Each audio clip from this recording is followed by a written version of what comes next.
বিগত প্রায় 15 দিন যাবৎ কৃষক সমাজ যারা আছেন তারা কোনো রকম তেল পাচ্ছিল না।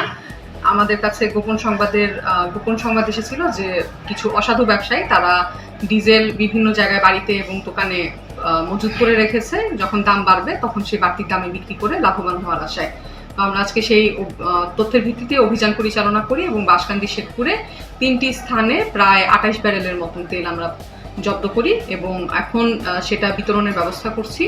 যারা কৃষক আছেন এবং যারা বিভিন্ন কলকারখানার কাজে নিয়োজিত আছেন শুধুমাত্র তাদেরকে আমরা প্রায়োরিটি বেসিসে অর্থের বিনিময়ে সেই তেলটা বিক্রয় করে দিচ্ছি এবং সেই বিক্রয়লব্ধ অর্থটা আমরা ব্যাংকিং আওয়ারে যখন হবে তখন আমরা সেটা বাজেয়াপ্ত হিসেবে সরকারি টাকা হিসেবে সেটা আমরা সরকারি কোষাগারে জমা দিয়ে দিচ্ছি।